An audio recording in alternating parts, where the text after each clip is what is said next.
And we are live. Welcome to a new episode of All Things Xbox Podcast. Once again, I've got Logan with me. Logan, how you doing? Doing pretty good, Jamie. Doing pretty good.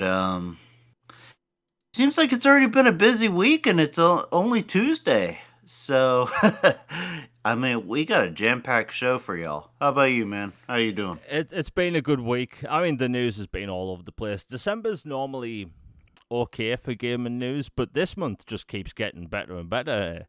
Obviously, for the developers of Insomniac, which we'll talk about in a bit. But like other than that, everything's been good. You know, Christmas is just around the corner. Exciting stuff. Anyway, we have a lot of topics today. People may notice the headline about KOTOR. This was a topic that was meant to be mentioned a few weeks ago. However, we left the main topic off the show just because I was on the wrong notes page. So we'll correct that this week. Anyway, before we get into all of it, Logan, have you been playing anything interesting lately? Yeah, I've been playing. You guys know how much I love Power Wash Sim, and they just dropped the new free DLC for it, Santa's Workshop, and it's really fun. It has a whole bunch of holiday festive stuff. You know, got the sleigh, got the workshop machines, you got stockings and Christmas ornaments and reindeer stuff.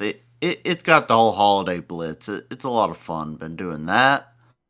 And that Forgive Me Father, Cthulhu shooter I was talking about. I'm close to wrapping it up.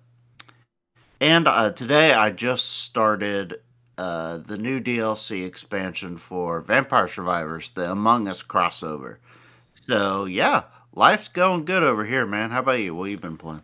Control, a lot of Control. I've been on the Good Remedy stuff. kick. Yeah, it's a great game. I haven't played it since it came out.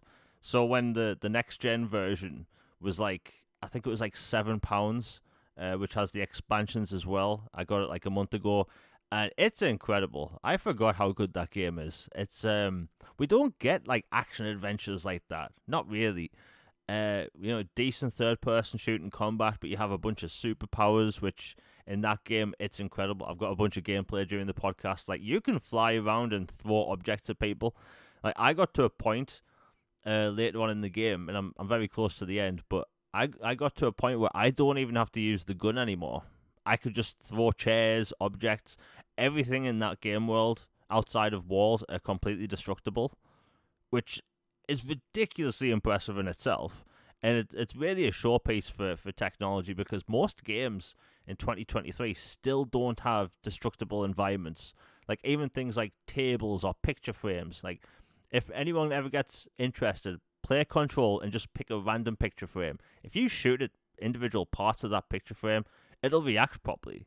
It's incredible.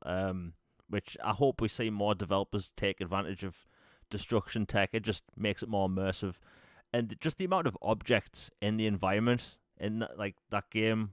Like there's tables, there's coffee mugs. It's like a real place, and I think that's really really cool because you don't see that in a lot of games now. Even in 2023, a lot of game environments can seem bland and empty, but yeah, not with that. That game's incredible. And the other game I've been playing is Armored Core 6. That game is hard. it's That game is quite challenging. It has that From Software difficulty to it. I will say this though, for people that are on the fence, every level you start in Armored Core 6, you have 3 heals, and it fills about, I want to say, 2/3 of your health back. But the really cool thing is that every time a boss battle is about to happen, you get a checkpoint. And if you die and respawn at the checkpoint, you get all of your health back, and plus like the 3 heals.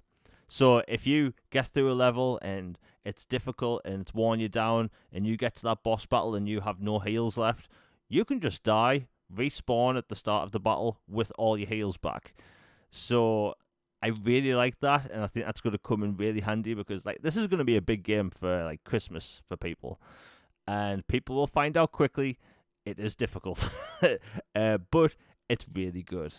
But outside of that, that's pretty much it. I've been playing a bunch of demos on the Xbox Store because the demo fest happened.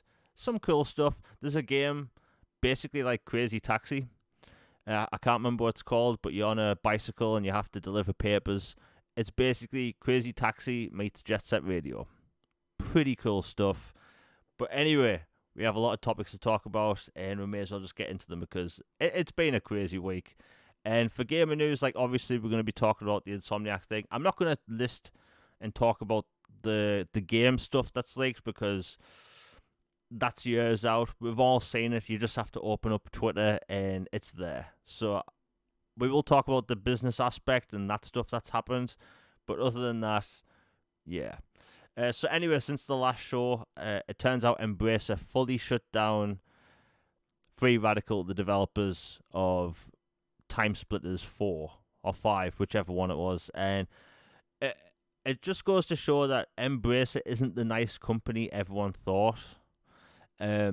Because I've always been on the side of the smaller publishers. I've always thought, Focus Entertainment, they were a fantastic publisher, and Embracer, all of their publishing arms, they put out really interesting stuff. They don't put out multiplayer games filled with microtransactions. Most of their games are single player, and now they're just laying off more staff right before Christmas, and it's sad to see. And I try to prop up these smaller publishers and talk about them when I can because I'll be honest, these smaller publishers, they do not market their own games at all. I go out my way to talk about their games and they just don't even try, and it's a bit of a shame. Logan, I know you were looking forward to Time Splitters, but now it looks like the studio's fully gone. Yeah, it's a massive buzzkill. Time Splitters we talked about extensively last time it was one of my favorite multiplayer games growing up, and just the arcade mode, the challenge mode, all the fun characters, and how it didn't take itself too seriously, but was charming and fun at the same time. Covered everything from a 90s haunted house to 2055 cyborg metropolis to 1883 wild wild west, and just so much fun and creativity. And it's a shame it's not going forward. Hopefully someone can save the studio or the teams or the IP, or Embracer can try to resurrect it some other way, which honestly I feel is doubtful at this point because there was some a recent report about them and trying to make some deals to work with some debt and some other stuff. So they're clearly hurting financially. And apparently it was revealed that 3D Realms and Danish 3D Realms was having some layoffs as well related to Embracer stuff. So they're just Grim Reapering, man. And it's a bummer. And the week before Christmas is just it's a real kick in the groin for those people, and I feel for them. Yeah, and when it comes to Embracer, like as far as I know, they have I think 3 big games coming out next year. They have the Gothic remake, they have Outcast 2: A New Beginning, and there's something else. I think it's Titan Quest 2. And by the way, all 3 games I just mentioned, I guarantee you they will barely market those games at all. I want them to try because they have.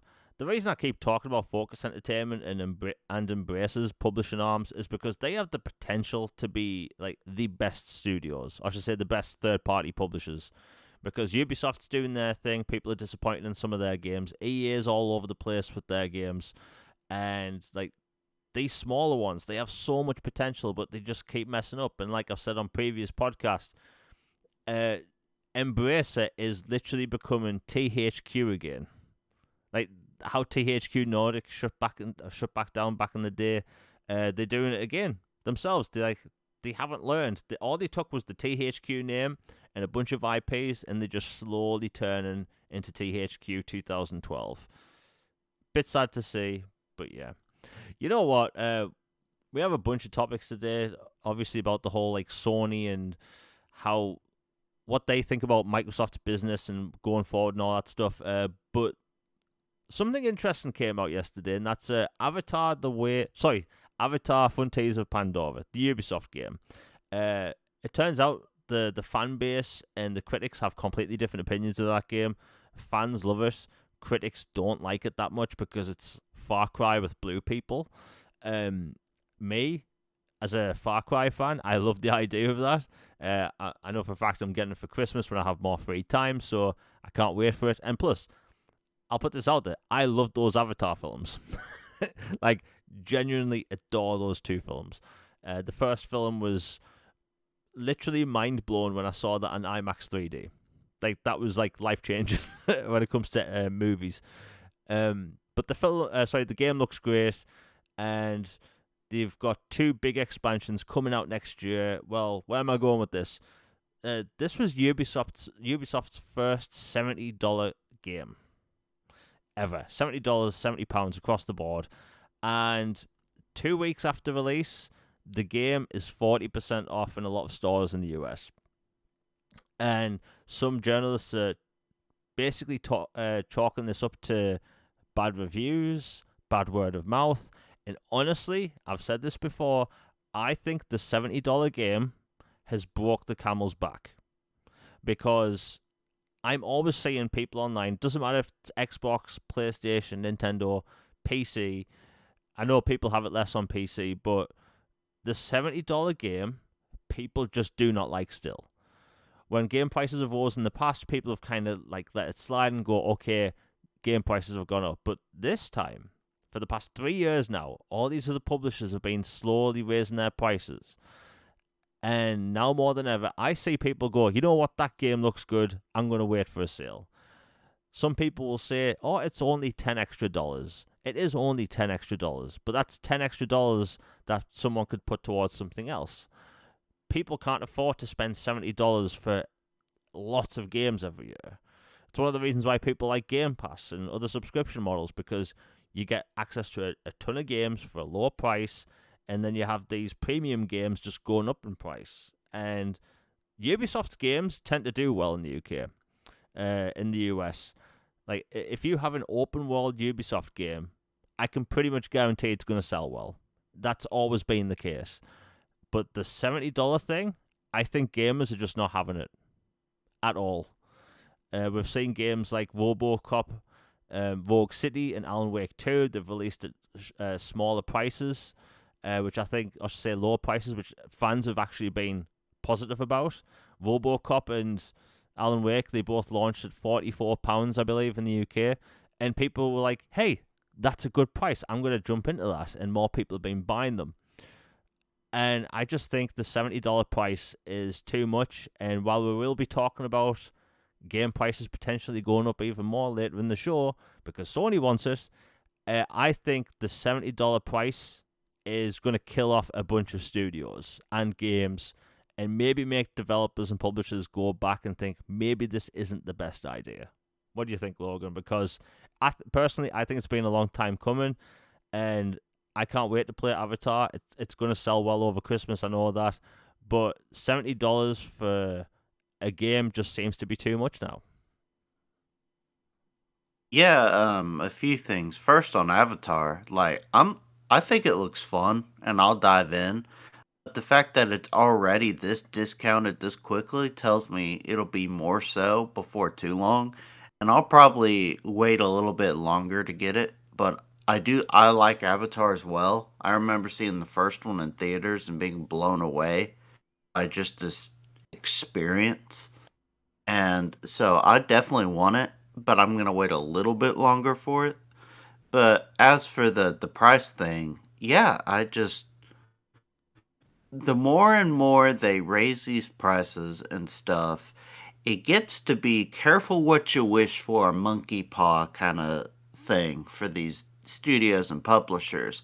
Like, yeah, you might be able to, screw somebody out of an extra $10 or so or whatever for a game, but people remember that. Like The Walking Dead, Clementine will remember that. Like, people don't like getting gypped off a lot.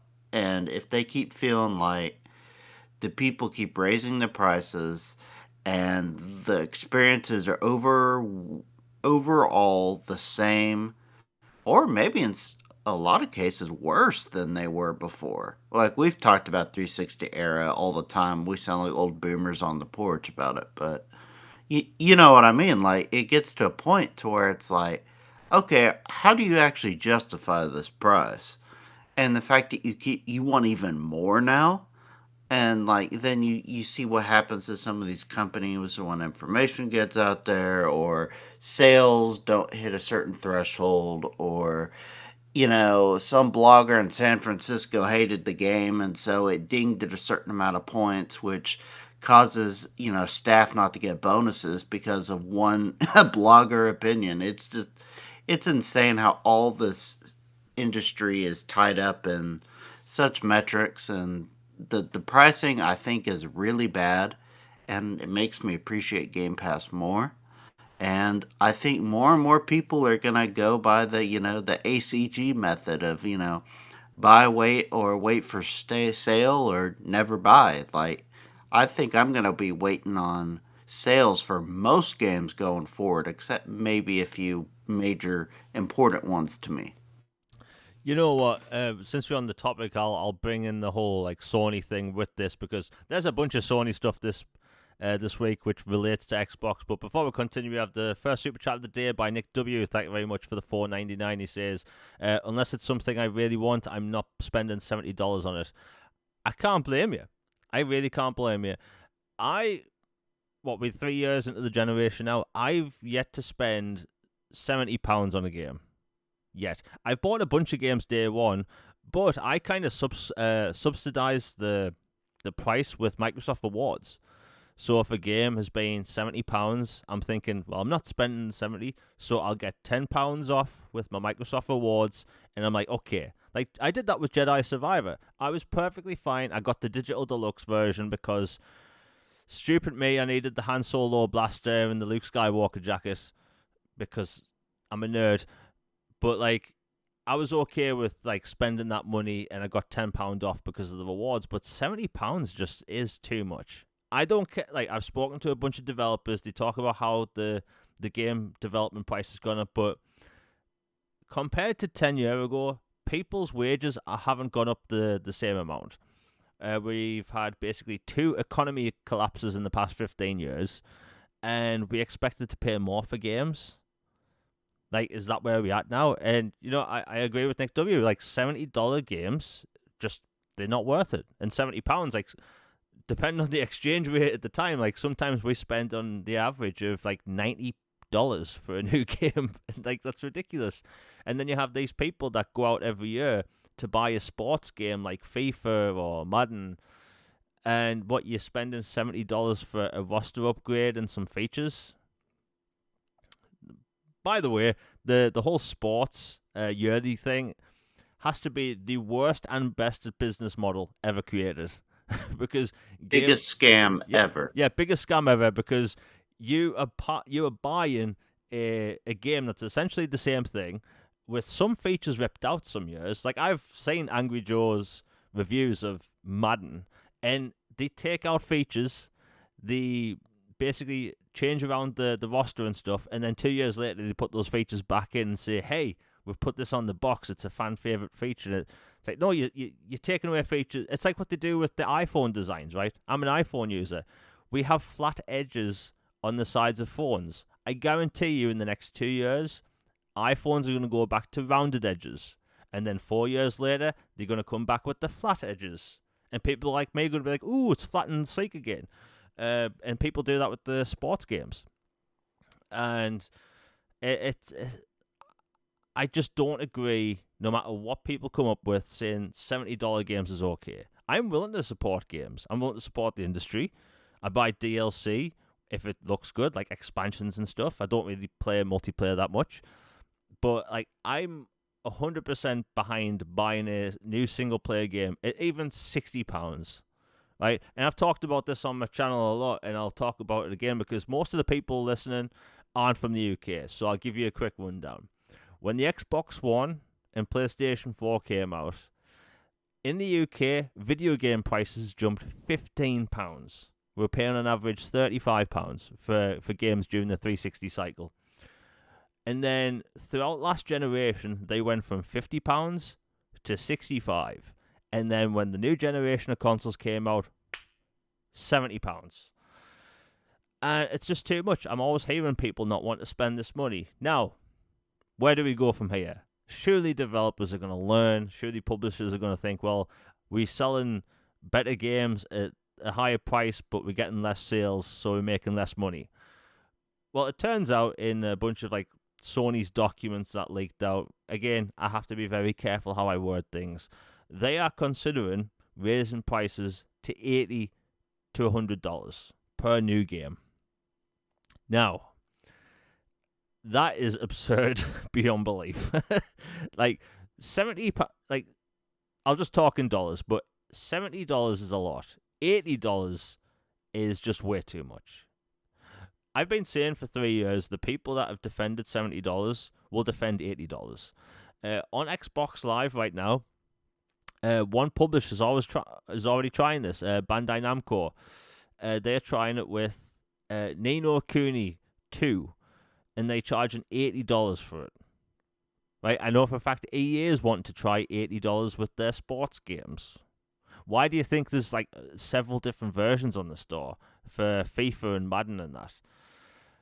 And I just look at these rumors, look at the leaks, and think, well, it's clearly going that way, right? We're hearing about all these studio closures constantly. We're looking at all these like games not making returns, and it's crystal clear these developers aren't going to wait till the end of the generation. Because remember when this new generation started? Gamers were like, you know what? It's a new generation. That extra $10 is worth it. Yet you have Nintendo. They raised their prices of their games, starting with Legend of Zelda Tears of the Kingdom, to $70 on the same console, and nobody batted an eye. People just said, you know what? It's $70 now. So what was the extra $10 for? Like, there was never any reason given other than the developer saying our game's worth it. It's going to happen with $80, and then it's going to be $90. And then if you live in Australia or Canada, good luck. You're going to have to get a mortgage out to buy a new game. Maybe find some blood diamonds in the back garden, because this is getting out of hand. And when I see Sony wanting to charge $80 to $100, that's just ridiculous. You know, you'll always hear about these people that'll say, this game is worth $100. I've heard massive content creators the past week, I will not say who, but people that have millions of subscribers saying GTA 6, they think it's worth $100, and people should pay that for it. And my jaw was on the floor. Like, we're meant to be on the side of the consumer, but now we just doing this, like giving these companies ideas left and right. Like, that's crazy. Logan, we've talked about the prices going up again before, and it looks like if anyone's going to kick off the whole $80 games, it's going to be Sony, right? The same thing happened with $70.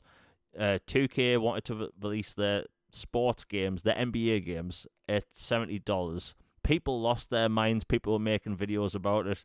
And then the second Sony announced they were going to start doing $70 games, everyone went quiet. It was just allowed. What's your take on the whole them wanting to do $80 or more for video games? Well, I think 80 would be ridiculous to start with. I mean, I have bought a few special editions of games or whatever that come with, like, a steel book or expansions, soundtracks, art books, whatever for that. But to me, those, bring extra value. But for a base game, straight up, $80 is just, that's psycho behavior. And then 90 is just ludicrous. And then 100, if these guys have the gall and the sheer audacity to go to $100 per game for just a straight up normal game, like nothing else, no extra frills or whistles, bells and whistles, just $100 straight up, that is just basically saying, I dare you to cripple the industry. I mean, people aren't going to go for that. I mean, people, like people that have insane funding, or you know, the people that don't have the best of judgment and just buy even when they're kind of it's financially not wise, or some stuff like that, will still buy things. But for the rational, normal, everyday individual, or especially for the folks who, you might get a few games per year for Christmas or birthday or whatever, and it's already kind of tough to do that to begin with. For $100 per game, you're basically blasting your feet off with a cannon if you're the gaming industry, and you're just like, you know what? You see all those headwinds we've made and how we're bigger than Hollywood and all this? It's like, let's tempt that. Let's really test that and see how brainless these people are and see if they actually go for it or not. Because it's just insanity to think about $100 per game. But just my word, $100. I I tell you what, $100 per game would be the best thing to ever happen to my backlog.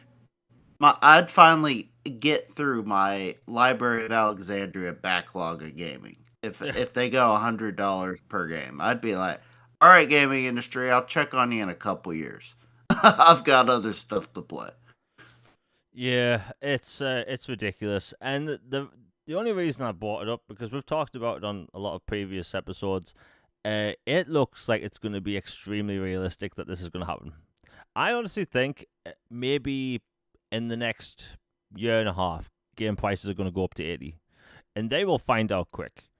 They're going to price themselves out of the market. This goes to all publishers, because like most gamers only buy about 2 games a year. You have the people that buy Call of Duty and FIFA, or COD and Madden, and that's it, right? And they may take a risk once a year for maybe a new, Warner Brothers like action game, like a Shadow of Mordor, or Batman, or whatever, BioShock, just like an occasional different game, and they might get a game for Christmas or whatever. But like this is going to hurt Christmas sales. A lot of developers rely on Christmas sales. So you're going to have families looking at these $100 games or $80 games and think, well, I can maybe get 2 cheaper games for that, or get them like a gift card or something, because $80 is just way too much. It's way too much. And I don't like to like whine about prices a lot, but like we let $70 games happen. Nobody batted an eye. And it's going to happen again. And you have, the PlayStation 5 Pro coming out next year. Are they going to do it then? Are they going to try and justify a price increase for, what, more 4K graphics? And then other publishers are going to follow suit, then Microsoft will follow suit, then Nintendo will follow suit, because Nintendo's got a new console coming out next year. So will they take that moment to think, you know what? It's already 70, let's jump to 80, because, like, let's face it, Logan, if a new Zelda game comes out at $80, that thing is still going to sell like hotcakes, unfortunately, right? I mean, yes. Just to put it bluntly, Nintendo has their fans on, you know, just on rap. Like, we can, like, I'm not even kidding. Like, there's a long running joke about how you can still, the lowest you'll ever see, Donkey Kong, the Frozen Tundra or whatever game that member had the jungle beats and the drums and stuff was like $39.99, and it's like a Wii U port, and it's like all these years later it's still that. Or Breath of the Wild, which was a Wii U title and a Switch launch title, is still selling for like $60.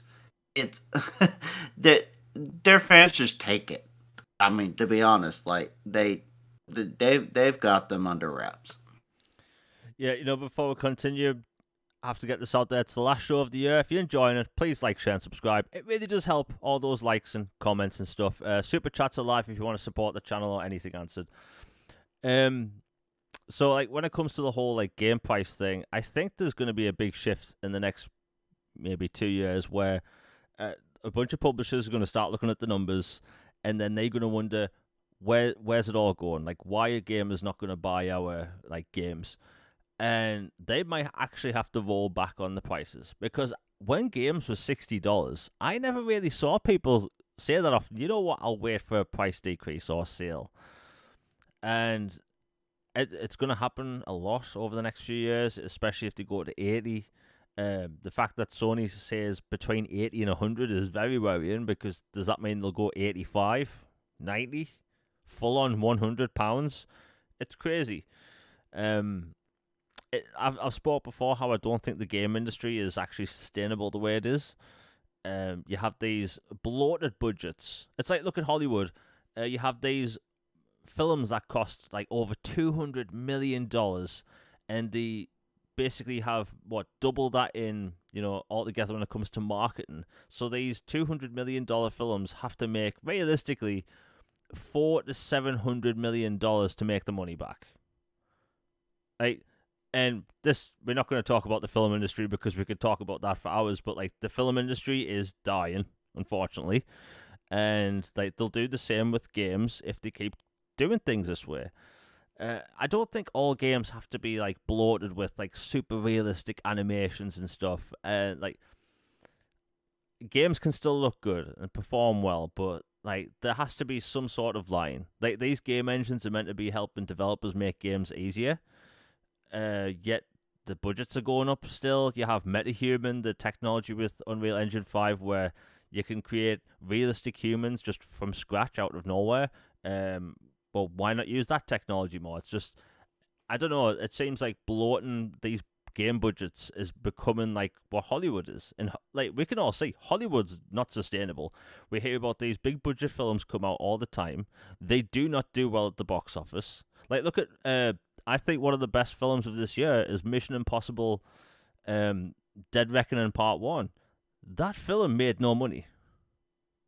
It released 2 weeks after Oppenheimer, which didn't help, and I think that's actually the reason why it failed. But like Hollywood is crashing, and the same thing will happen to the games business. We love the games business. Like I think the games business is more close knit than anything else. You know, the games business, even though it makes more money than movies, everyone kind of knows each other. Like people, like you don't speak to directors on Twitter. You do with video games.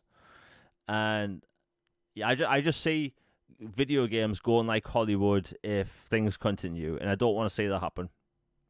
Again, $80 games, like really, really, and like one of the reasons why I keep suggesting games on Twitter, especially when they're on sale, is because games cost way too much. Hogwarts Legacy is, I think, 50% off. I've recommended that like 8 times in the past week because I think it's a damn good game, and I think it'll sell more over Christmas. But like something's gonna happen if there isn't a major change. Maybe budgets have to be lower. Maybe they should try and make games with smaller teams again. It's all over the place. And speaking of making games with smaller teams, I want to get this out of the way quick because I fanboyed about something Mass Effect related. Shocker, I know, to everyone. So at the Game Awards, a brand new game was revealed called Exodus. It's by the writer of Mass Effect 2 and 3, Mac Walters. And the game looks good. And stupid me, I did this thing called read the information on the website rather than listen to the developer. It's a third-person shooter action-adventure game. It's not a role-playing game.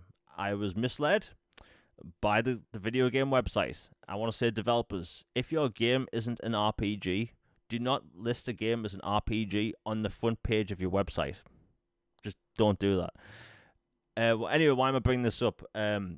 This is a small team of developers that have worked on everything from Mass Effect 2, Mass Effect 3. I think I saw Batman Arkham Knight developers, also God of War developers, and making this like AAA sci-fi third-person action-adventure, again, with a small team, and it looks really good. I can't wait for it. And I think maybe the developers in the industry should try and go back to how games like that were made. Like Mass Effect 2, Mass Effect were made with like relatively small teams, and look what they made. Borderline masterpieces that performed well, looked amazing, and have more heart than 90% of most games made today. And I don't know, Logan. Like you obviously saw the Exodus trailer. Like, what's your thought on these smaller teams being able to make games like that? Well, it's awesome being able to see smaller kind of homebrew garage band type studios come together and make awesome content. I remember we Ninja Theory's first party now, but they were kind of like an R2 or like a smaller studio, but they had like a really crazy vision and they made wonderful, fantastic stuff and really went for broke and on shoestring budgets. And then like you look at what they accomplished, you're like, my goodness, how'd they even get this off the ground? Like this is incredible. And now they, have Microsoft backing resources, their own mocap studio, all this other stuff. So it's great to see these smaller studios do well, whether it's like this where you have BioWare, devs that have left to fund their own studio and to try something different, but a little close to home with sci-fi that feels comfortable for them. Or whether you've got like the, Punkle who's doing, Vampire Survivors and like a $5 to $7 game that, on the surface you're like, well, that doesn't seem like very much. And you see the price and you're like, oh, that must mean it's a, a shoddy game or whatever. That could be further from the truth. I've put so many hours in that game. Don't believe me? Look at Phil Spencer's timeline. Like he's obsessed with that game. Like it's a really good game. And just to tie back to the pricing thing, like pricing doesn't guarantee it's good or bad.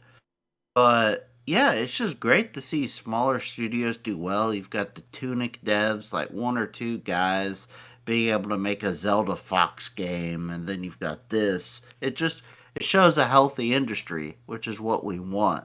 And we want the industry to thrive. And it shows the fear of consolidation and the fear of, you know, um, monopoly was outrageous to begin with because these people they end up leaving their studios and creating new ones and the cycle continues. This is how it goes. Like sometimes you burn down a field and then new crops grow and spread and do other things. Like this is just how it works. So I'm excited. Yeah, and one of the reasons I bring this up is that there's actually a bunch of developers that have worked on previous Mass Effect games that have their own RPG studios now or sci-fi action adventure studios now, all making these types of games with small studios. And then you look at like some games where there's like they have 300 plus people making a game, and when it comes out, they need something like 10 million plus copies to sell to break even, which is absolutely crazy. And speaking of breaking even of games, we will be talking about some Sony stuff later in the show because that stuff that just went wild.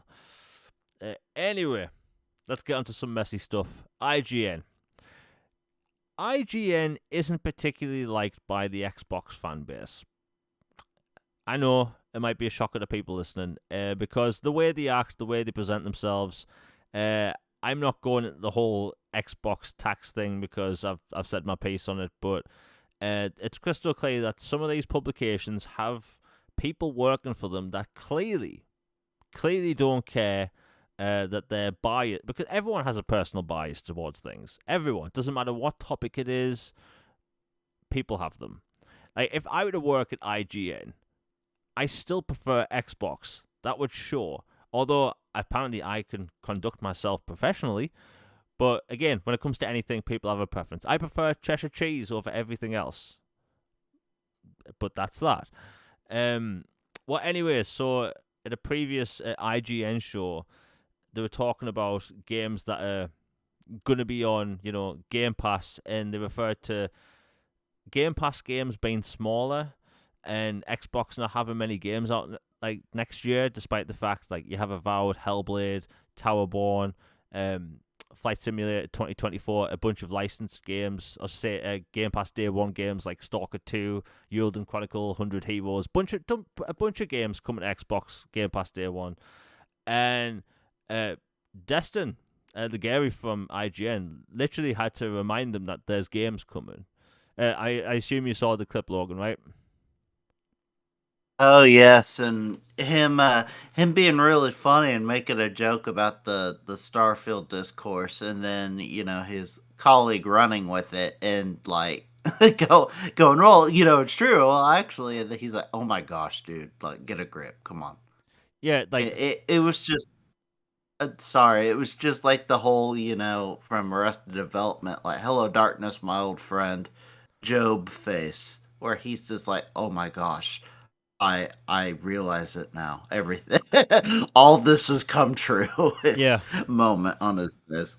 yeah, it's true because I think it was in that moment he kind of realized. But like, even if he didn't, people saw that, and it kind of makes you think. It is true that single player games come out and then people finish them and they move on. That's the whole point. Like, and it happens with all single player games, and they just couldn't believe it or let that fact actually be a thing.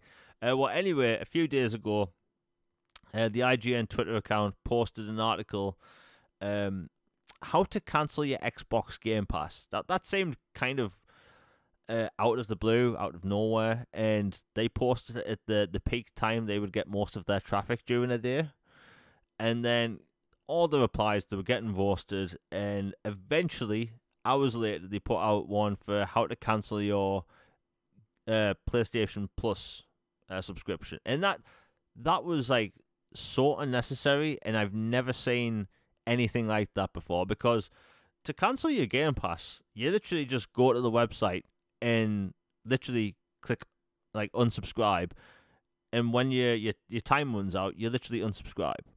And then you have auto renew turned off. Apparently on PlayStation Plus, it's way harder to actually unsubscribe. But the fact that they made an article about it is very weird. IGN has always been very suspicious, in my opinion. You have the Persona 3 remake literally announced on the Xbox stage in June, and then they forgot to list them on the website as a platform for that game. Like, that's crazy, especially considering it was actually announced there. And one of the employees from IGN replied to me saying, look, it wasn't in our database. If it was announced on the Xbox stage, wouldn't it be the first console listed? Because that's where it was announced. It's weird. I think IGN, they really need to be more professional. Like, they are probably the biggest game media outlet on the planet, and they come across as fanboys sometimes. One of the people from IGN was in a video saying, "Oh, Xbox has no games," and he said, "But that's what fanboys say." It's like, it doesn't matter what fanboys say. You meant to be doing your job. You're meant to be impartial, but nope. We've seen this time and time again. And I'm not saying Xbox tax is a thing, but if you have eyeballs and you have ears, you can kind of see something's not right, and IGN is probably the worst outlet for that. It's why I always see people posting a picture of them blocking IGN. It's because IGN is extremely unprofessional. They are the worst media outlet when it comes to fair coverage of games, and that's what people want. People just want fair coverage. It turns out that's not the case. We should expect better. We should expect better, unfortunately, but they just don't deliver. Anyway, we'll move on because IGN, they are stupid.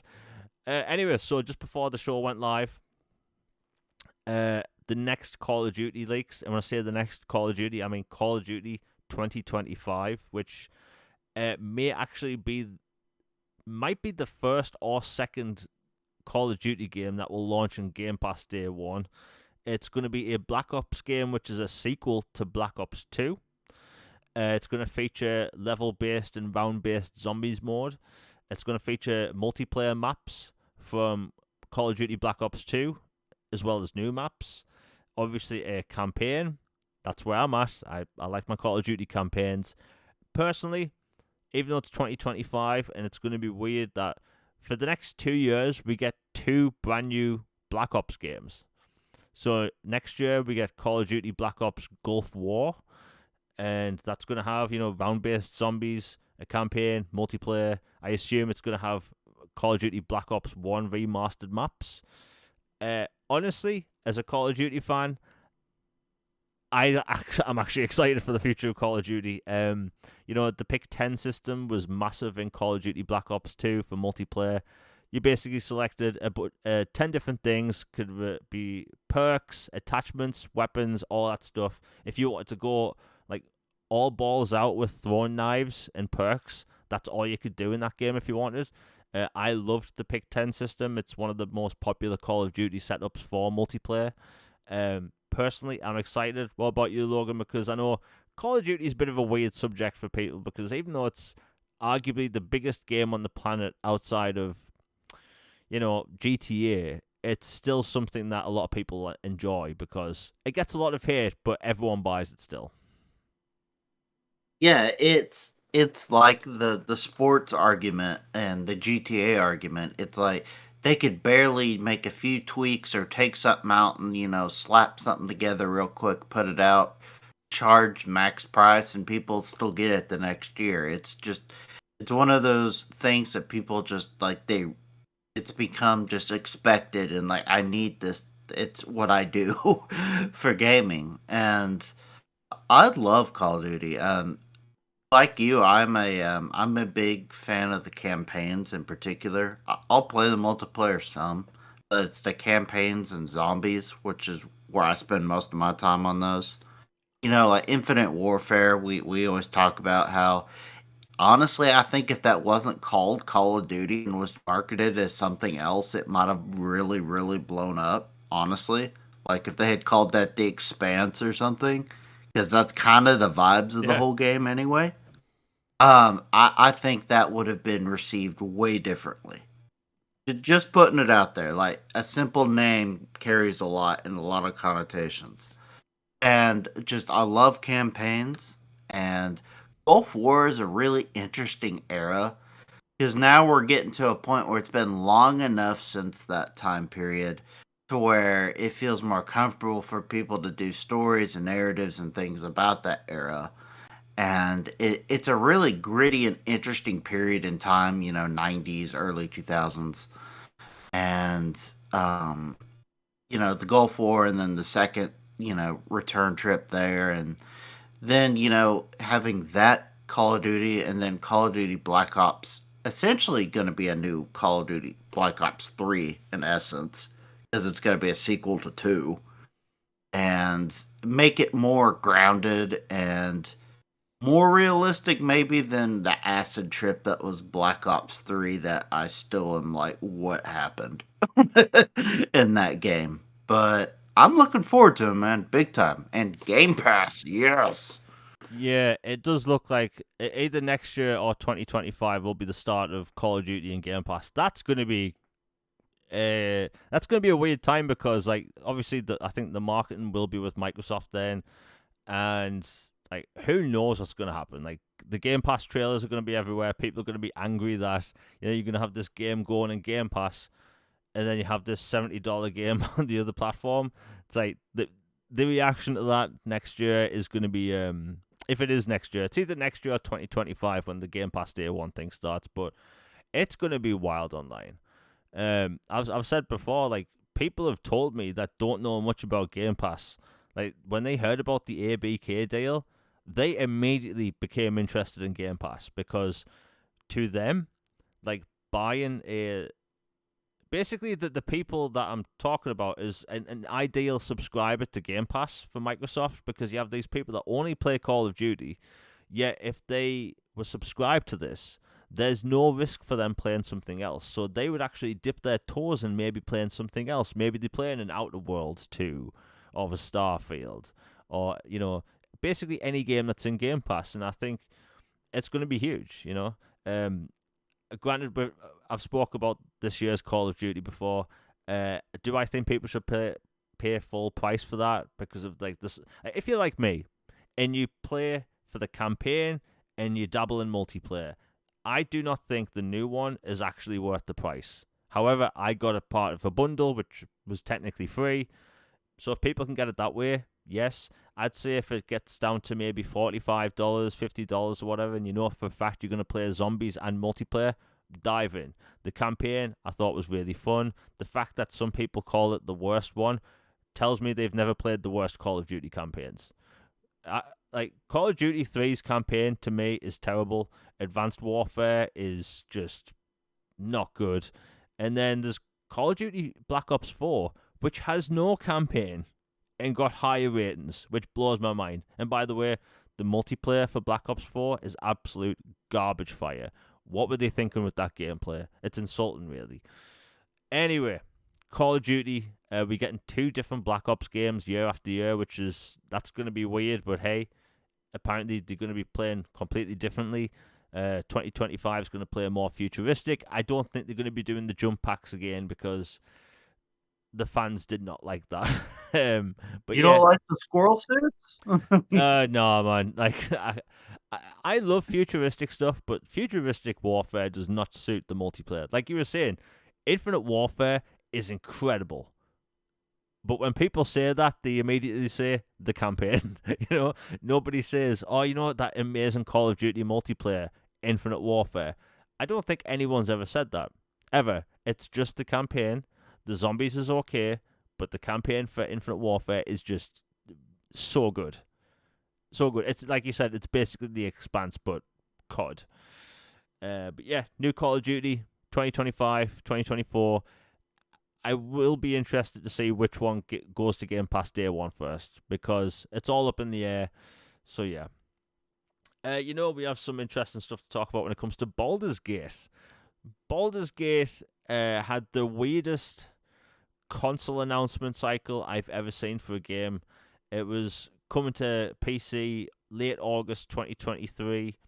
There was an unbelievable hype for it because, again, people have been playing it on PC for years in early access. People have been saying it's one of the best games ever made. It gets announced for PlayStation and Xbox. However, it only gets a release date for PlayStation for early September. And people were running with this as like it was an exclusive game, and they were shoving it in people's faces. And the people that were doing this have never played a CRPG before. They never showed any interest in Baldur's Gate before until they thought it was a de facto exclusive. Microsoft, apparently they were working with Baldur's Gate behind the scenes because they couldn't get split screen working on the S. Given how taxing that game is, I completely understand. Anyway, it got shadow dropped during the Game Awards, and there was this subset of people that were trying to push that because this game wasn't launching in Game Pass, it wasn't going to sell well. Now, this is where I love to be right about, something once again, because I just had a grin on my face. One of the lead developers from Larian posted on Twitter thanking the Xbox community for it reaching number 1. I've posted images of it in the store in the UK, and because of that, other people have been posting pictures of the store in their country. And it turns out Baldur's Gate 3 has been selling really high or at number 1 in the UK and other countries around the world. In the UK, yesterday it was listed as number 1 and number 3 on Xbox Live. And it's insanely popular. This CRPG on a console. And like I've been trying to tell people for the past few years, Xbox fan base is surprisingly and extremely RPG centric.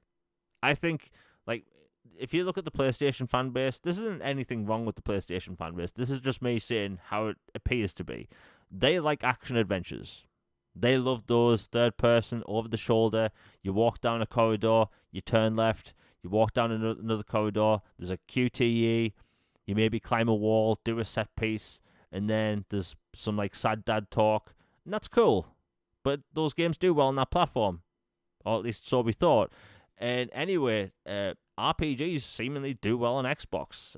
Logan, I know Baldur's Gate in the US has done extremely well. What's your thought on that? Because like people for the longest time have said it wouldn't sell well on Xbox when you have the lead developer thanking the fan base.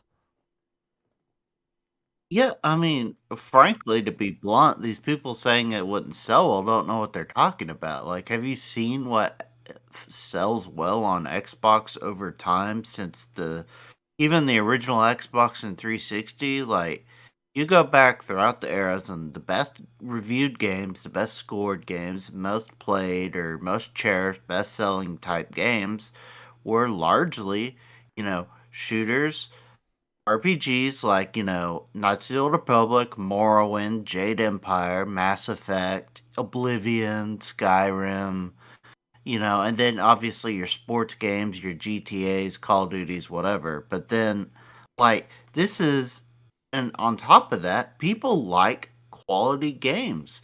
If this game almost sweeps Game Awards stuff, or does really really well, has a big hype cycle, your friends have been playing it, they're speaking highly of it, it's really well done, really charming, cast of characters, and the actors and actresses in the game themselves are really fun personalities online, and the developers in the studio are like, they're good folks. It cultivates a sense of trust and, like, you know what? This will be worth my money. Like, I am going to get something good. So you bet people are going to go flock to that and buy it. And lo and behold, that proved true. It turns out Xbox fans are quite educated and quite, in the know about, like, you know what, this is quality. I'll buy it. I like quality. So yeah, it's just it was a whole goofy concept. I love that.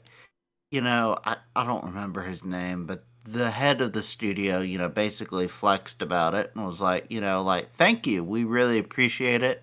We were sorry for the delay. You never know how these things are going to go. If people are going to kind of hold it over you a little bit, that they were, laid out of the barn with the game. And, but no, people were like, you know what? It was worth it and it's great. I'm going to buy it, support it. And they're doing so in droves, and he dunked on all those people that kept saying it was an exclusive. He's like, this is not an exclusive. It was never planned to be an exclusive. We don't do exclusives. We don't do deals with companies. We simply had a tech issue. We resolved it and we released it whenever we could. So it's just great to see. Yeah, I think it's pretty cool because, like, for the longest time, Microsoft's Xbox was referred to as the shooter box, even though the original Xbox was referred to as a hardcore console. It had a bunch of RPGs on it that people loved. But despite everything, even with the marketing deals with Call of Duty, it just pushed them to be this, shooter box, Call of Duty box. And over time, it's crystal clear that Microsoft, like, their strength is seemingly RPGs, and it's kind of pushed the fan base to like RPGs. Like, one of my closest friends, he used to play first person shooters all the time and multiplayer, and that was his thing. And because of Game Pass, he got into role playing games, and now when I speak to him, he mainly plays single player games. Like, Game Pass has actually conditioned gamers to like RPGs, which is crazy if you think about it. But if you look at the Xbox store and Xbox Game Pass, most games on that store are single player, and there's a ton of RPGs, tons of different kinds. You've got third person, first person, you've got third person shooters, you've got first person fantasy games, you've got isometric titles, and it seems like we're getting new RPGs in Game Pass like every other month. So, like, even though Baldur's Gate isn't on Game Pass, the fan base is conditioned to like that genre, which is crazy. And I love to see it because, again, the shooter box, it isn't really a thing anymore at all. If you look at every Microsoft Game Studio game in development right now, they are single player, literally single player. And Microsoft's moved away from this whole, games as a service box. They don't really do that at all. And Microsoft actually has this really cool way of sort of externally monetizing their games that are in Game Pass. So people have seen this with Hi-Fi Rush, where you play the game in Game Pass, but you can also pay, I think it was like $10 or $15 for basically a pack of cosmetics. And they've done that for a bunch of games now. Look at Starfield. Starfield launched, and you could get the deluxe edition, which came with the first expansion. You get that whenever it comes out. It's called Shattered Space. It came with some cosmetics, but you also got it a few days early. And that's how Microsoft can afford to do this. You have your subscriptions, and you also have these like smaller DLC packs or pre-order packs for expansions, and it's working out for them. And I think that's really cool. Seeing the success of big RPGs on Xbox is great, because you have this narrative slowly getting pushed to the sideline that, yes, games can succeed on Xbox without them being in Game Pass. People do buy games. And if you look at the store, like I'm looking at the store right now on top paid games, you've got Baldur's Gate at number 1. You've got Call of Duty, the cross-gen bundle at number 2. And by the way, Call of Duty's on sale. It's $48.99. So if you've been holding out and it's on sale, maybe get it. You've got FIFA at number 3, which is £27. Baldur's Gate is basically double the price, and it's at number 1. Then you have Baldur's Gate 3 Digital Deluxe Edition at number 4, right? So you have Baldur's Gate, a CRPG that is basically outperforming Call of Duty and FIFA in the United Kingdom. Do you know how batcrap crazy that is? FIFA in the UK sells like hotcakes. It doesn't matter who they slap on the box or what they call that game. It's EAFC or whatever it's called. And a CRPG is outselling it. That's crazy. It's absolutely crazy. Especially when that and COD are on sale. That shows that there's a huge RPG fan base on Xbox. And it's good to see. And I love to be right about these things. Anyway, we'll move on because that's enough Baldur's Gate talk. You know what? This kind of leaked a while ago, but we may as well quickly mention it. It looks like South of Midnight may come out sooner rather than later. It previously got rated. Normally between a game getting rated, at least in Xbox's past, and it coming out, is literally months. And we only saw that trailer at the Microsoft's Game Showcase in June, but outside of that, we haven't seen anything. We do know it's a third-person, over-the-shoulder action-adventure game about magic. I think the game looks really cool. It's got that Arcane look to it, Arcane on Netflix, or the Spider-Verse films. That I love that art style. Don't know what it's called. Let's just call it the Spider-Verse thing. Logan, even though it's been rated, do you think that'll actually come out next year?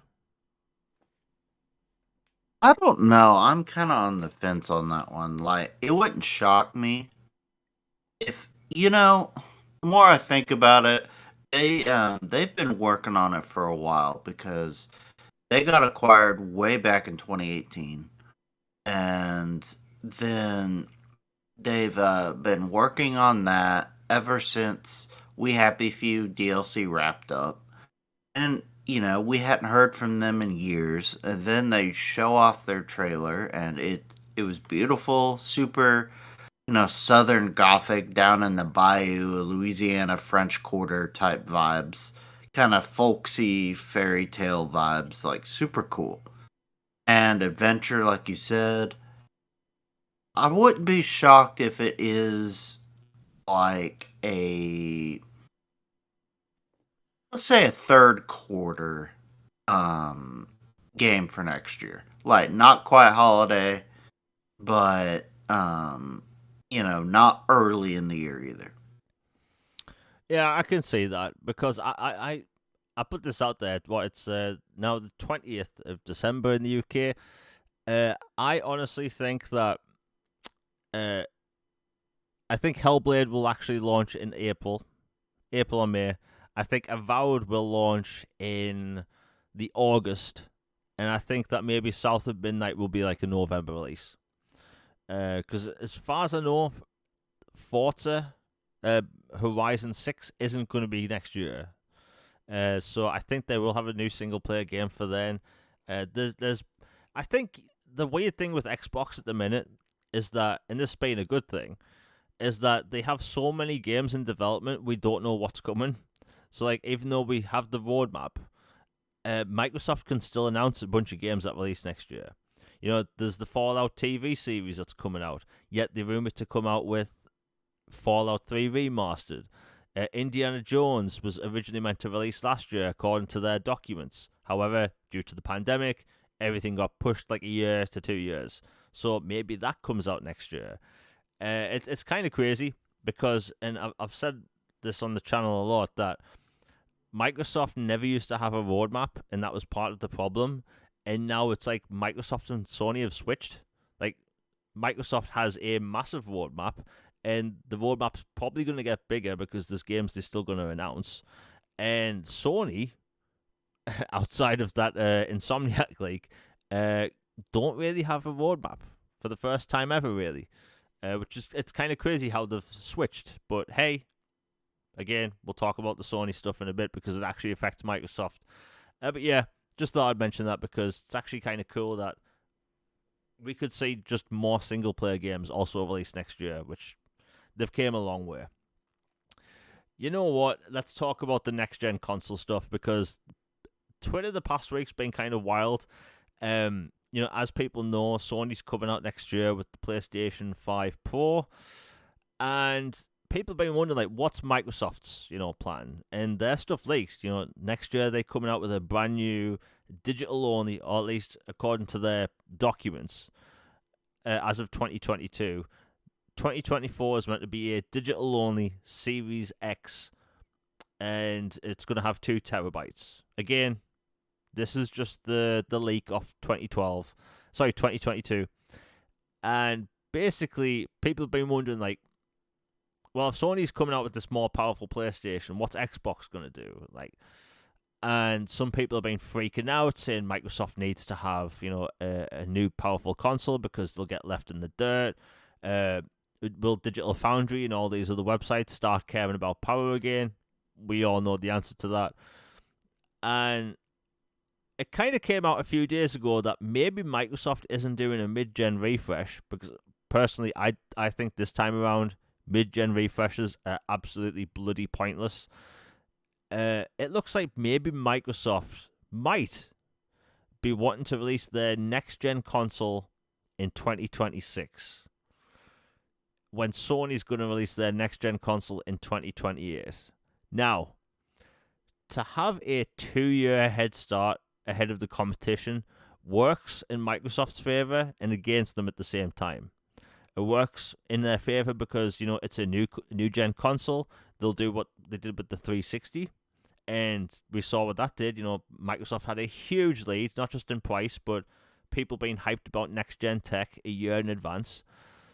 But it also works against Microsoft because that gives Sony basically up to 2 years to develop an even more powerful next gen console. So it's a catch-22. It's good and it's bad. Again, with the PlayStation 3, it wasn't that much more powerful than the 360, and they couldn't get the power out of it. The RAM situation on that console was just terrible. It had split RAM, so developers had even less RAM than the than the 360. Anyway, people have been arguing back and forth all week, like, surely Microsoft isn't going to announce a console that early when the generation's just getting started.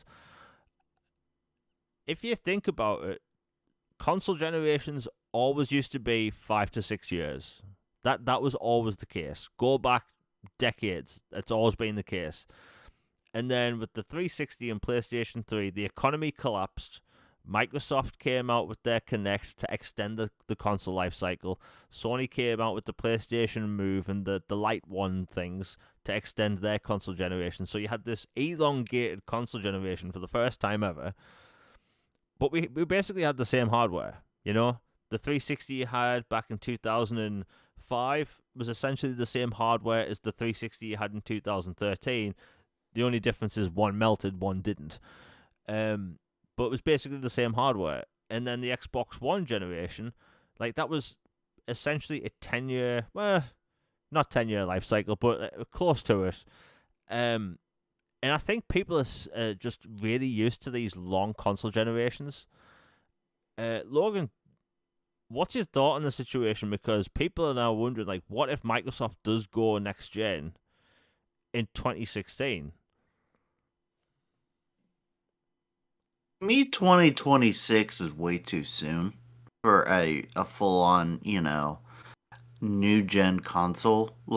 Because, yes, it's been, quote, 5 or 6 years, but, to be blunt, the first year or two of this quote next gen console was basically just last gen, or getting games that were last gen to run a little bit better or smoother. The pandemic, tanked everything for a long time. Developments, there was just so many remasters or remakes, or just okay, we need to boost this game, or this game is technically next gen, but is it really? I'm not seeing much of a difference until recently that you've been starting to get some of these more, like, okay, that is a next gen experience.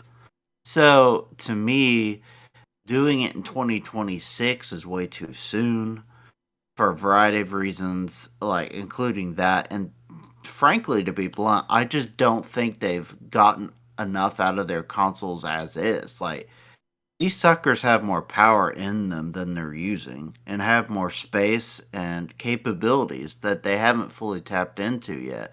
Like, let's look under the hood a little bit more, and crank these to max and see what we can get for a little bit longer. But there are some positives and negatives, like you said, to 2026. On one hand, it'd be like surprise, and you'd have this blitzkrieg kind of marketing and next gen push of boom, we surprised everybody. We have our Series Y is available now, and it's incredible. It's next gen 2026. Boom, we're ahead of everybody. No one saw it coming. 2 years early. You can only get these on this gen for the quote next gen. But then on the other hand, Sony would be like, okay, they take a hit up front, but then it would be kind of like a lose the battle but potentially win the war scenario when they've got 2 extra years to develop with their, masters of tech in their little laboratories and everything, to where they can make something far more powerful than you could possibly imagine compared to that thing, and release it a few years later and for a similar or comparable price. And then Xbox would be just like, well, shoot, you played yourself. Congratulations. And you've seen also the argument and comparison of like, oh, well, it'd be like the Switch. It'd be okay. Like, yeah, I mean, that I understand on one hand, you get that it is the one next gen console out there. But on the other hand, Nintendo and Xbox aren't operating on the same wavelength at all. Like, their strategies, their IPs, their demographics, everything are so vastly different. Nintendo has been heavily mobile for ages with, the 3DS, the Game Boy, all their stuff, and then the Wii U, the Switch, and it just was a natural evolution. And their games can get away with being undercooked and underpowered because you're going for a different dynamic. And Xbox would get destroyed if they tried to pull that. So to me, it's not worth it. Sorry, this has been long winded, but in essence, I think it would be a very bad idea. Yeah, it's a weird situation because, like last generation, I understand the whole reason to get next gen upgrades. I should say mid gen refreshes, right? Because you had 4K televisions coming out, and not a lot of people had ways to watch 4K content. And unless you had like smart apps on a brand new TV you bought that year, basically the only option with 4K consoles, 4K Blu-ray players were super expensive at that time. And Microsoft, they came out with their One X a year after the competition, and they proved that the hardware was better, the software was better. I mean, hell, you can play Red Dead Redemption 2 in 4K. And this time around, like how do these companies market mid-gen refreshes? Or it's more 4K, because the average consumer, they don't understand what ray tracing is or path tracing. They just don't get it. So it's like I don't understand how you can put that on the box, how people can like understand what it is, because with the One X and the PlayStation 4 Pro, gamers could see that shiny 4K label on the box. People knew what it was for. All you had to do was plug in the HDMI cord into your television, and if it had 4K, you'd get a 4K image. People don't know crap about ray tracing, so I just don't know how to go about it. I've been thinking about this past week. I think going back to a 6-year life cycle wouldn't actually bother me because graphics cards come out all the time. And granted, this generation has been weird, right? The pandemic pushed development back. Like everyone could say that this generation is kind of just getting started. At least it feels that way.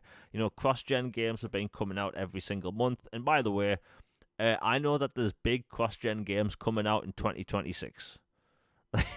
Like there's games, big games, going to Xbox One and PlayStation 4 in 2026.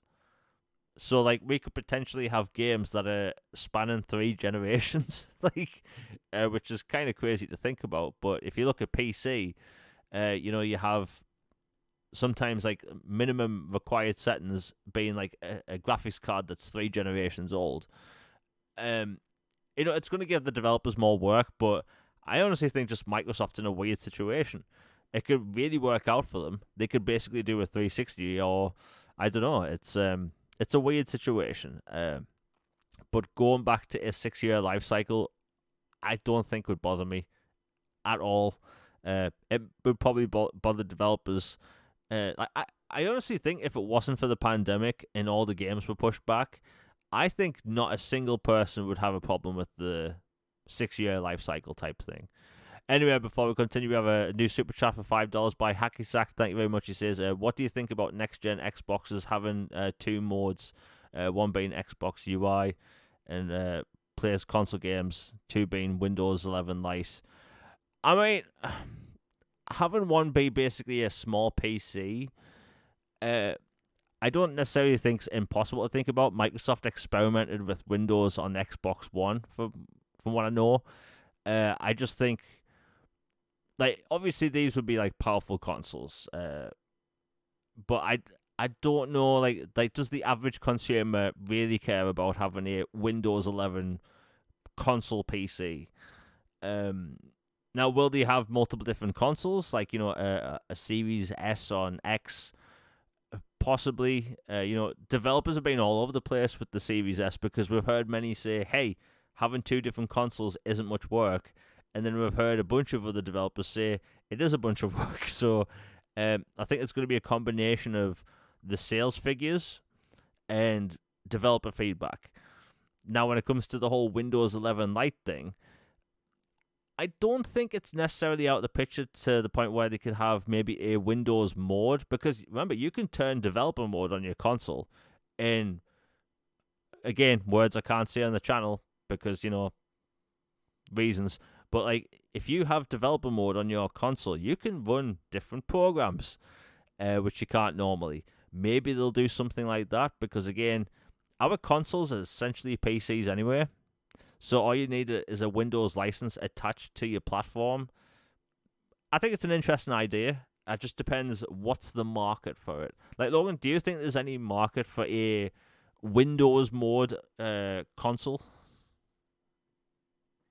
I think there might be a market for it, just like, there is a smaller market for VR and some other things. I think once technology is available, and some people see it and enjoy it or like it, there are markets for it. I don't know about that being a mainstream, come in the box ready to go type thing for a traditional Xbox going forward. But if they were to do that, that would definitely be cool.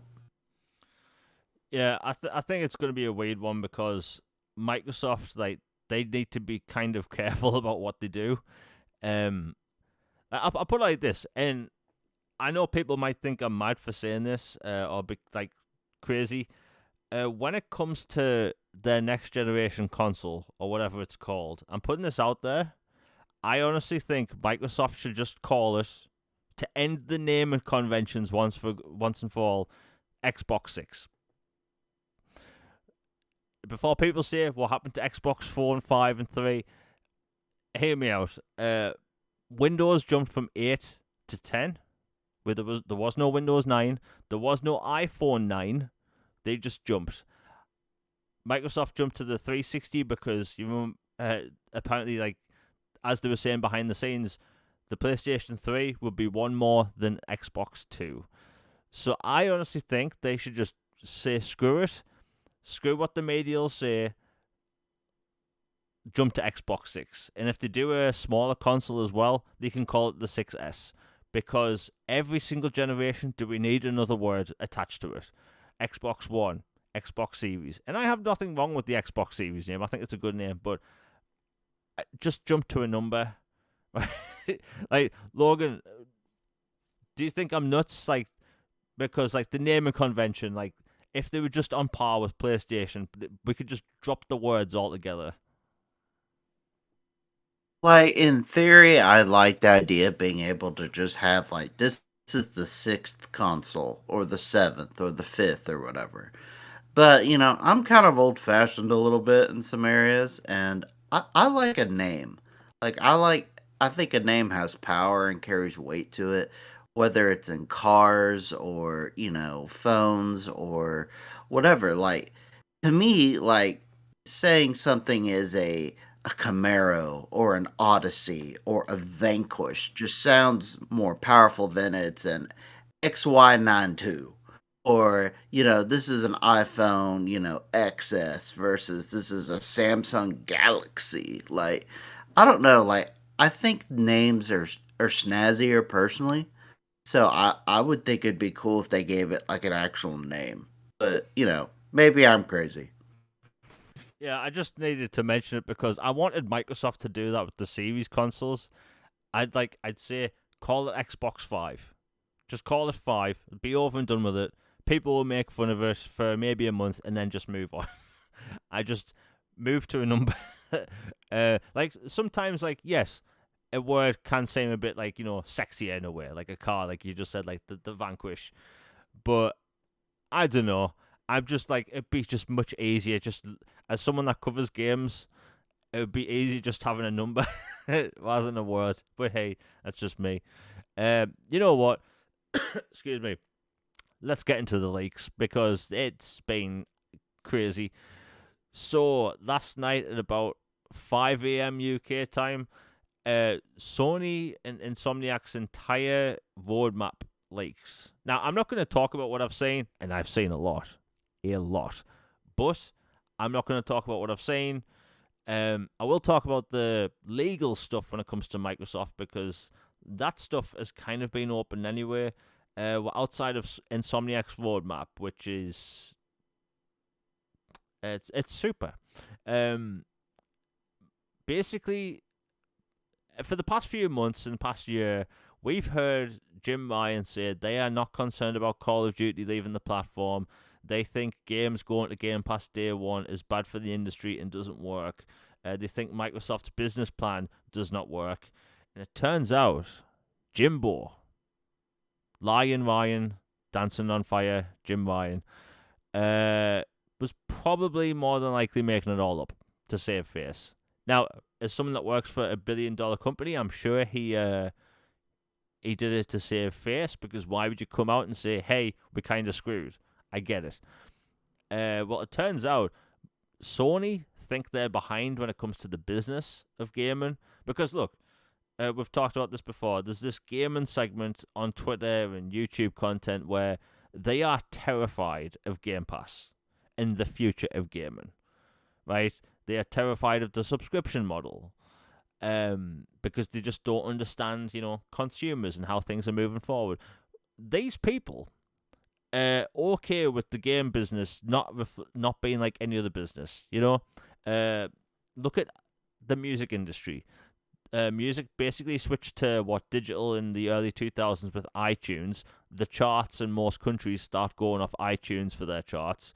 Books became digital, right? Hell, cigarettes are digital now practically. So books are digital, music's digital. People don't really buy CDs anymore, although vinyl's popping off for some reason in the UK. Well, anyway, TV and movie jump to digital. You have all these streaming apps putting out a lot of content every year. Netflix is putting more content out with like bigger production budgets. Like Rebel Moon is just around the corner, and that's okay. People look at that and say, it's fine. But when it comes to gaming, people want gaming to be stuck in the 90s and not evolve, which I've always thought was a bit weird. You know, you can still go out and buy your games, you can still buy them digitally, but when it comes to subscription models, it terrifies the hell out of some people for some reason. Even though Microsoft's proven that they will not remove their first party games from the service, they're not bloating it out with microtransactions, which both of those things I just mentioned, people have been basically concern trolling for years. Now, they've been wrong. Those things haven't happened. And after all of that, after all these people saying Microsoft's in the wrong for wanting to do Game Pass Day 1 games, it turns out Sony, they are going to go multi-platform. Looks like PC and mobile as well. They are scared of Microsoft with the Call of Duty deal. They're scared of Microsoft because they think that Microsoft having Activision is going to push Game Pass subscriptions through the roof. And that whole sustainability thing has gone out the window. You know, Microsoft has proven they can put AAA games in day one, and it works. And honestly, does that really surprise people? You know, Sony's business model for the longest time is you put out a game, you sell it, you move on, you sell another game. People's buying habits aren't like that anymore. You know, people getting subscription models. Like if you Sony and you came out with Spider-Man this year, you're asking the PlayStation gamers to buy one game that year, essentially, from them. And they get X amount of money from that depending on where you buy it from. But if you subscribe to a service and you're paying money every single month and you've got millions of gamers subscribed to that service, you're actually making more money than the people buying that game straight up front. And Sony have apparently just realised this, and it scares the living hell out of them. One, I don't like to say I told you so, but I think everyone listening could say I told you so. Logan, it's kind of funny because we've been talking about this since the whole ABK deal started. It looks like Microsoft was actually forward-thinking. What they've been like for a few different devices. You know, Microsoft were forward-thinking with the Kinect, and then they rolled it back because smart speakers then took off. Microsoft were wanting to get into the whole entertainment video business with the Xbox One as well.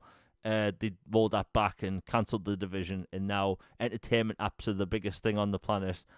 And Microsoft's Game Pass, they've believed in it, and for the past several years, people have been concern trolling Game Pass for years, and it turns out Microsoft was in the right. Yeah, it's hilarious the whole I told you so thing, because it is 100% that way. Because Jim and PlayStation leadership, they put on this face saying like, we're not scared of this, we'll be fine, and we'll do this and that. But then I'm like, well, does that really match your behavior of literally flying around the globe and pleading and groveling to get something canceled? Like, that comes off as like you're scared bleepless about something. Like, not that, like, somebody who's fully confident that we'll be fine and, all right, bring it on. Competition, let's roll. Anytime, any place. Like, that did not match that vibe at all. So, hearing about alleged documents and things talking about how, you know what, they were actually, they were pretty concerned about it. And that, turns out subscription services over time bring a lot more money and a lot more people into your ecosystem than $70 for a 20-hour sad dad third person narrative that all our studios are making. Like, it's mind-blowing stuff. Like, apparently, it's dawned on them, the Hello Darkness, my old friend thing again. Like, they just had the sudden epiphany. But the car's way down the road at this point, and it's looking like they're gonna have a time trying to catch that sucker. Whether they can or not, who knows? Whether they actually went third party or not, I don't know, but I think they're definitely going to be trying some stuff. And the fact that they keep, stubbing their toe trying to do games as a service stuff, like, Factions was clearly not up to snuff. Bungie is, a house of usher collapsing right now. You've got all this Insomniac stuff, and then, just rumors about, stocks and all kinds of just weird stuff. It's super fascinating what's happening with Sony Land right now. Yeah, like if you're an Xbox fan in general, you see this stuff every day. People have been just like trying to make Game Pass like seem it won't work, despite that, like you wouldn't have a $1 trillion corporation like Microsoft like constantly pumping money into the service if it didn't work. And remember, Game Pass isn't new. People act like it is. Game Pass has been around since what 2017. Like it's been around for a hot minute. Actually, I think might be 2016. Like Game Pass has been around for a long time. Do you know there's games in Game Pass that have never left at a third party? Uh, Alien Isolation and Batman Arkham Knight. They have never left Game Pass. Why? Because people regularly play them. That's how Microsoft decides what games to keep in the service or not. When it comes to their first party content, all of it's there outside of Lost Odyssey, but that's a different kettle of fish altogether. So like it just goes to show, like, Sony's terrified of the whole Call of Duty thing. Like Call of Duty going into Game Pass day one, I think that might cause a big shift. Like it may cause the needle to move in a lot of countries. And by the way, over the past few weeks, you may have heard about people saying that the Xbox Series X and S are being outsold 7-1 in Europe. What they aren't telling you about that story is that that's always been the case in Europe. There's been a handful of countries where the Xbox 360 did well. The UK, Germany, and Spain sometimes. Outside of that, Xbox has never been big in Europe. That's always been the case, and they tend to leave that out. Bit convenient. But anyway, it looks like Sony might need to change their business model to keep up. Like, look, Sony is in first place. Well, technically Nintendo is, but Nintendo's in their own bubble. But like, even though Sony is number one in like the hardcore console space, they have no roadmap. Not really. The gamers don't know what's coming. Like, what's coming next year outside of Helldivers? Nobody knows. Their studios are clearly having to make licensed content because their gamers aren't really buying the first party new IPs in bulk. And all the sales figures went live, by the way.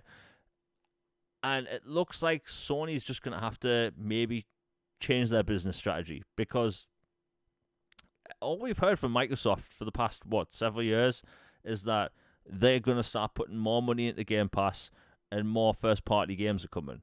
And we haven't been shown anything to make us think otherwise. They've clearly invested in first-party studios. They bought Bethesda, they bought Obsidian, inXile, Playground Games, Ninja Theory, Compulsion Games, and then they created, the Initiative. They bought Bethesda and Activision. It's crazy. Like, they invest in first-party content, and Microsoft being in third place has benefited gamers more than they know. Like look, back in the Xbox 360 generation, Microsoft, they got really cocky. They started investing in entertainment. So when the Xbox One kicked off, they had next to no studios making games. They had a small handful, and we didn't know what was going on. We didn't know the future of Xbox or anything. And now it's the opposite. We know of so many games coming, most of which are single player. But on PlayStation, they don't know what's coming. They aren't actually transparent with their gamers and their fan base. They never talk to their fan base.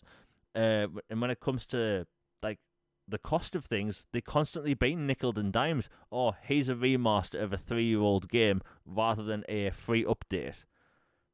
Like, other companies, not just Microsoft, do free updates for older games, and they charge in full price or a $10 upgrade fee, and that's fine.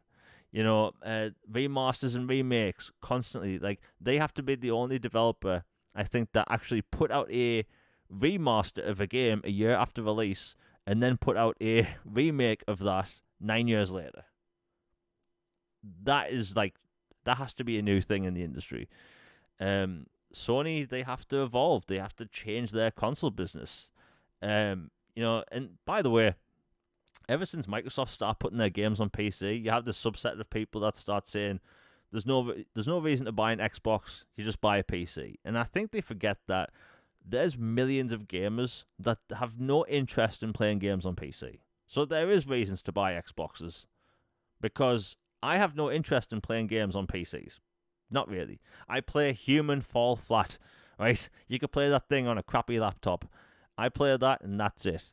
So if you're a console gamer, you don't really want to play on PC. But the games being on PC means that the games have bigger success. And Sony is figuring that out. Who would have thought? I don't like to say I told you. You know what? I do love to say I told you so because we've been on about this for years now, and now it's come out that it's working out in your Xbox's favor. And look, Sony will learn. Some people will say, "Oh, you always get one or two PlayStation people popping up saying you want PlayStation to die." You've probably seen these comments. No, the best thing for the industry is if all three is succeeding. That's how we all win. Microsoft, they doing great at the minute. They might be third, but their first party output is clearly going to be better than the competition. Nintendo's doing their own thing. They have a new Switch coming out next year, which bloody announced the thing already.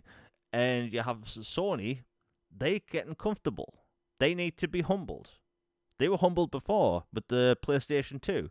They got really comfortable. They got cocky. They told people that they should work 2 jobs to buy a PlayStation 3. And what happened? Nobody bought the console at launch. It was a joke. It was overpriced. People only bought it as a Blu-ray player. And then throughout the generation, Sony started putting out more first-party games. And they put out a variety of first-party games. They put out AA, AAA, JRPGs. They put out multiplayer games. All different varieties. And then Microsoft got humbled. It seems to be like this weird back and forth between the companies for years. And again, Sony, they will learn. They'll be around tomorrow. They'll be around 10 years from now, much like Microsoft. Anyway, Logan, have you got anything else to say on the topic before we move on? Oh, just the whole coverage of this thing, I think, has been, worthy of discussion as well. About how there seems to be this weird conundrum and people taking, major stances on this thing, and about how, some outlets are refusing to even talk about it, or judging others who do talk about it, and then some are, fully covering it and going all out there posting all this stuff, and then we talked beforehand about how you see some places even posting stuff in videos and stuff, which seems crazy to me. But just how to cover this kind of stuff and all that seems to be just a major topic. And Gene Park from Washington Post, I think he brought it up earlier today, and he's a smart guy, and he's been an actual journalist for a very long time, covered, everything from politics to business to beauty pageants to, gaming, all sorts of things all across the globe. And he was like, in his opinion and, in a journalistic standard, it's like if information is leaked and it's like a product information or it's a, like a businessy thing, like in any other industry, it would be just openly covered and everybody would just be, talking about it, writing about it, everything. It just seems to be like in gaming, there's this bubble and there's this kind of thin skinned, just, I don't know, just a vibe about like, well, but it's this or not fair, this or that. I mean, like, yeah, it sucks, but it is information that's out there. And I think it would be more responsible for journalists and people to cover it and talk about it and talk about what actually happened and what is there versus, fanboys posting videos and doing dumb stuff, dunking on stuff for laughs and giggles, trying to take, a free punch at a studio who's down right now, where you can actually shape opinion and show like what is actually happening. And there's a huge difference between talking about that kind of stuff versus like if there was some reporter or journalist out there who was reporting the actual personal information or something that had been leaked like about employees and stuff, like that would be just like awful. Like obviously you don't do that. People have integrity standards. You don't do that. But for like product information and stuff, like it's it's news. Like sports or cars or anything else. It's stuff for. I don't get why gaming seems to be put into this little bubble ecosystem shield thing to where talking about it is considered almost blasphemous or vile compared to some other industries which are covering like things far heftier like crimes, like major like violent crimes or wars or other things. I don't know. It's interesting to me. It's good you mentioned this because this was one of the biggest points that I wanted to talk about. I had it on the wrong page of my notes. So, Reset Era is the most like you could. Everyone knows Reset Era is an extremely PlayStation centric forum. Even they, It's a white knight site. yeah, yeah, the White Knight site, and even they, there's a forum post, a thread on there called "Few gaming outlets didn't report about Insomniac's stolen data, and this should be worth mentioning." On a PlayStation centric forum, there's a bunch of people saying it doesn't seem fair that there's journalists going out their way to not talk about this.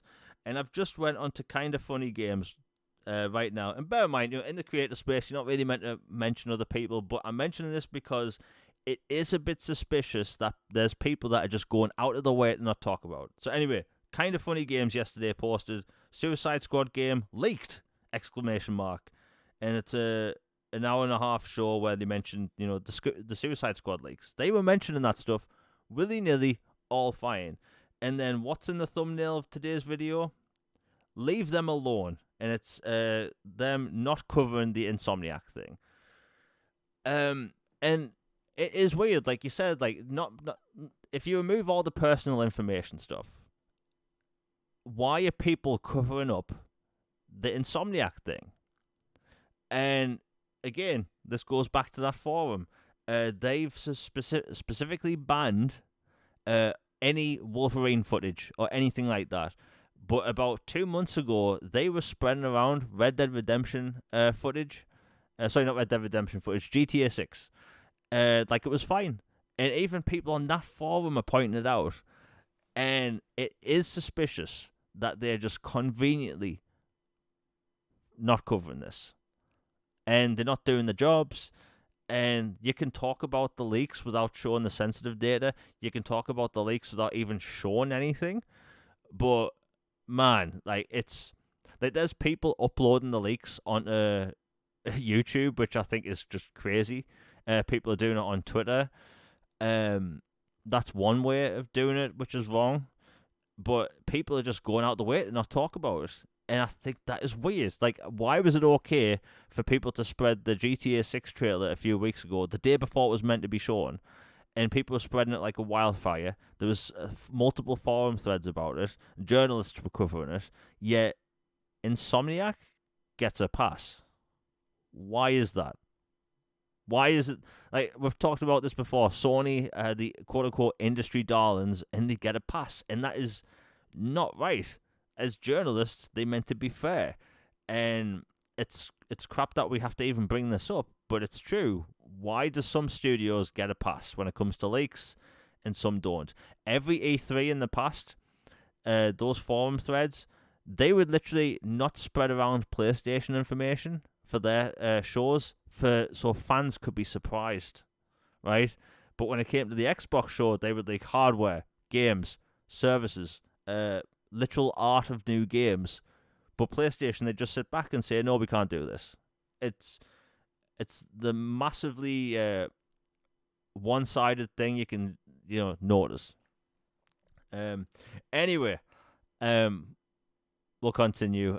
So KOTOR, you may notice in the title it says Xbox Takeover KOTOR Remake.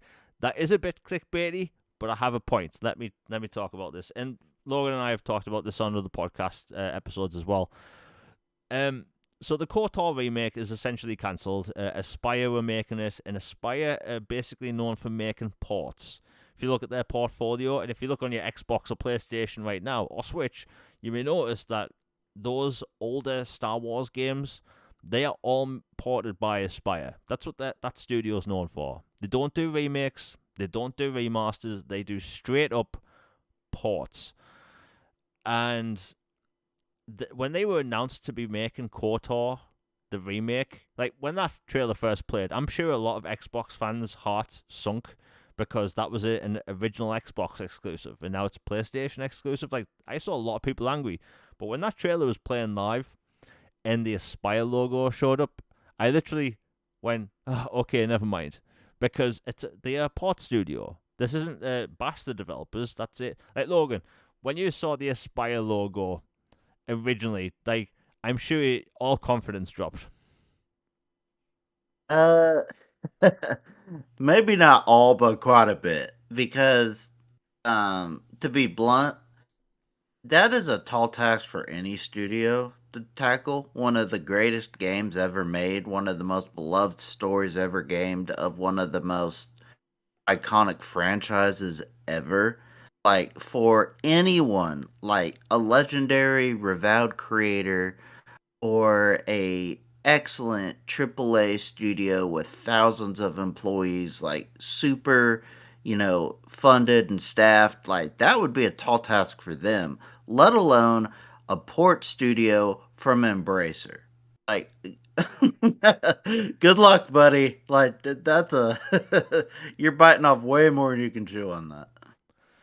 Yeah, like, I'm sure they have competent developers, but so where am I going with this? So, like, as someone that covers Xbox, for someone that plays a lot of RPGs, I've went through a bunch of different developers, and Disney still want the Knights of the Old Republic remake to happen, regardless of whoever does it. Now, Sony, they don't have first-party in-house studios that do RPGs. They just don't. That's not kicking them down. It's just they don't have the studios for them. If you look at the third-party side, outside of BioWare, which again I do not 100% trust at the minute until I see Dragon Age or the next Mass Effect in action, and plus they are making several games at the same time. BioWare clearly can't do it. So I was thinking, like, the only other developer that could essentially do the KOTOR remake is Obsidian. Like, Logan, outside of BioWare, which again they are busy for several years, can you think of a single RPG developer that could do a KOTOR remake outside of Obsidian? I can think of a few studios that I would have various comfort levels handling it. Like some from like I think they could do it, or some like wow they'd be perfect. Like um BioWare of old, yes. BioWare now, absolutely not. Um Spiders is one that I would have some trust in, maybe, because they've done Greedfall, which is it's a very good BioWare type RPG. Like, highly recommended. It was on Game Pass at one point. They've done a few other games. Like, they're a type of studio I think could theoretically do a game like that. Larian, obviously, like it's a dice roll type combat inspired by old school Dungeons and Dragons type gameplay, the original Knights of the Old Republic. If they wanted to kind of keep that combat, and obviously they're well acclaimed and have done quite well for themselves. I think that as an independent studio would be one of the few I would absolutely trust to handle it. But aside from them, like obviously Obsidian is like would be my top choice because you know what? They made Knights of the Old Republic too. They've actually done Knights of the Old Republic and they did awesome job. Like I love the first one.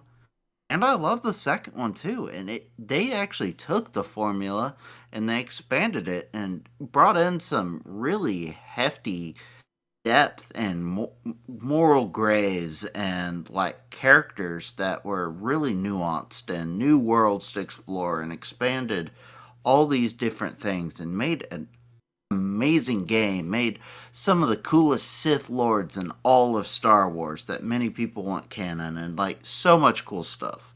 Like, to me, they are the perfect choice, no brainer. They've said they wanted to make another Knights of the Old Republic in the past.